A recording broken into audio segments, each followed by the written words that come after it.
morning, Empire Oaks students. This is Mrs. Parenson with your Tuesday morning message. Please stand for the Pledge of Allegiance.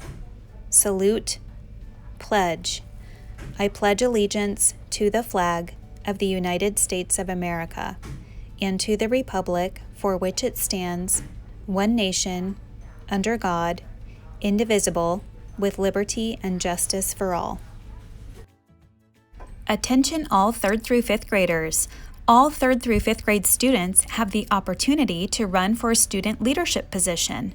Check out the student leadership link on our school website for more information on the positions, how to run, and important dates and deadlines.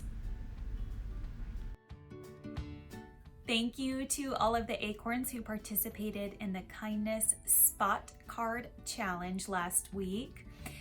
If any of you completed the weekly challenges for the month of August, please have mom or dad head over to our school website, and there is a little form there that they can fill out to let me know which challenges you completed.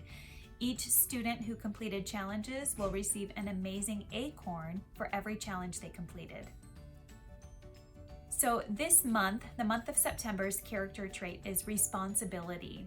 So what is responsibility? Well, we have a few different ways that we can talk about responsibility. There's being responsible, taking responsibility, acting responsibly, and having responsibilities.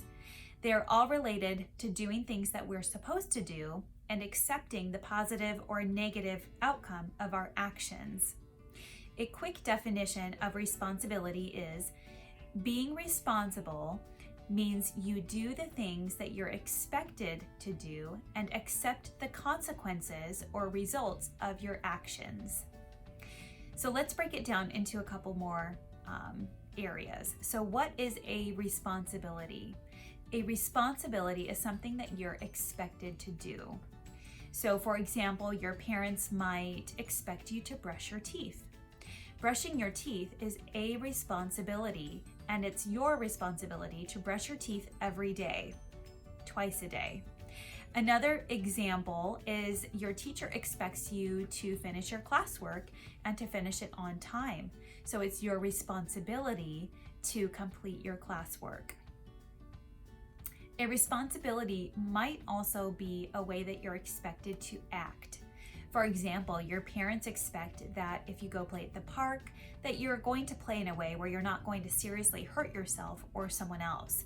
So it's your responsibility to have fun in a safe and courteous way. All right, why is being responsible so important? Well, when we act responsibly or we do things that we're responsible for doing, we have a positive outcome. Or consequence. A consequence is what happens as a result of our actions.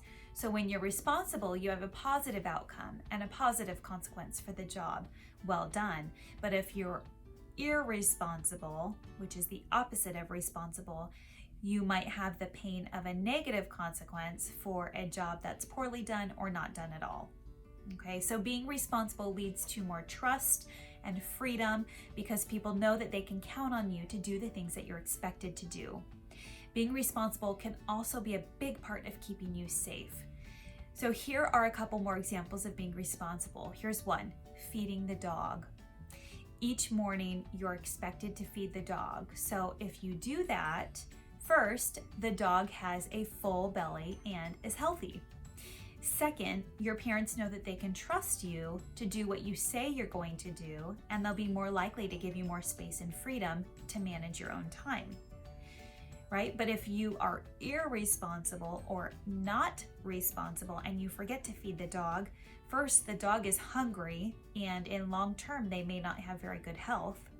And second, your parents might be disappointed or feel that they have to check up on you and check on your behavior more often if you're not doing what you're supposed to be doing. Okay, that's one example. Here's another example, being home on time. So let's say you meet your friends at the park, you're allowed to play there, and you're expected to be home by 5:30. Well, if you're responsible, maybe you set an alarm on your watch. You're making sure that you leave the park with enough time to make it home by 5:30. Your mom or dad is then confident that you are safe and well, and they trust you to go to the park and hang out with your friends next time. The consequence for being irresponsible or not doing that responsibly, you might lose track of time. You don't get home until 6 o'clock. Your mom has been worrying for 30 minutes about where you are, and now she might even be mad. So she says next time you can only go to the park if you have an older sibling go with you and supervise you. You've lost your freedom and independence. So those are just a couple of examples of being responsible and what good can come out of being responsible and what bad can come from being irresponsible or not being responsible. So think about those things this month, the month of September. We will talk about more examples. Remember, all of the Sunday stories will have to do with being responsible in some way, and all of the weekly challenges will match those Sunday stories and also the theme of responsibility.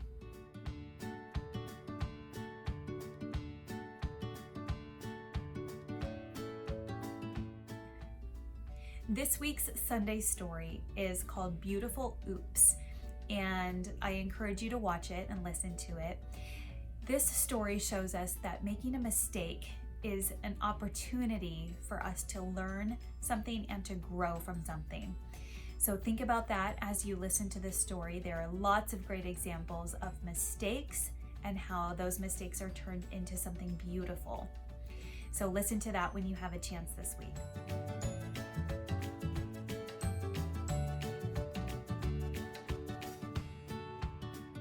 And then this week's weekly challenge, you actually have two options. So option number one is to create your own beautiful oops.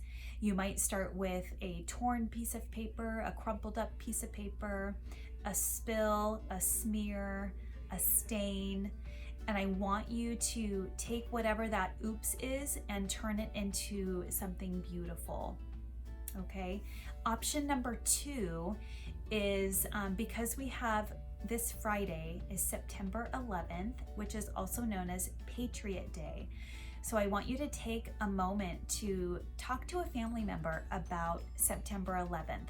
Talk to them about the significance and importance of remembering that day. I want you to think about, what is a hero? What makes someone a hero? And then I'm going to ask you to write a thank you letter to a first responder. So a first responder can be a firefighter or a paramedic. It could be someone in the military, or it could be law enforcement. I want you to write one of them a thank you letter telling them what makes them a hero to you, and then also letting them know how grateful you are for all they do for us in our community. Okay, so those are your two options for this week's weekly challenge. So number one is create your own beautiful oops, and number two is write a thank you letter to a first responder. And for both of those, you can have mom or dad send me a picture of you doing one of those things, and maybe you could hold up your beautiful oops and take a picture, hold up the thank you letter and take a picture and send it to me. Or you can even respond on Flipgrid. So you can send me an email or you can respond on Flipgrid. And those are your two ways to let me know that you were able to participate in the weekly challenge.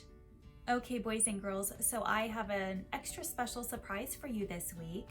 So one student who completes the weekly challenge this week will win their very own copy of Beautiful Oops. So the way that's going to work is, if you've completed the weekly challenge, please make sure that mom or dad has sent me an email to let me know that you've done it, and maybe even attached a picture of you doing it, or make sure that you've responded on Flipgrid. So out of all of the people who respond either by email or Flipgrid, you'll all be put into a drawing, and I'll draw one name, and that student will win a copy of Beautiful Oops.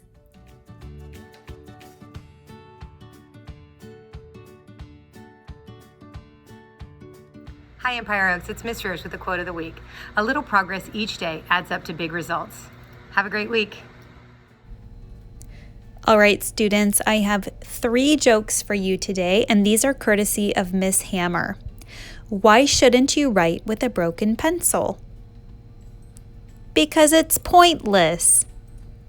What lights up a soccer stadium? A soccer match. What do you call an alligator detective? An investigator.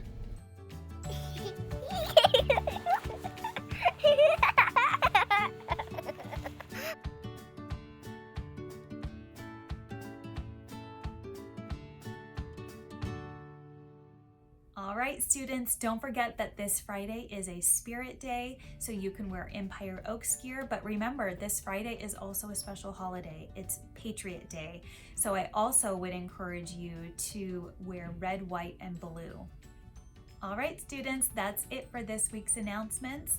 Stay positive, stay healthy, stay safe, and have a wonderful week.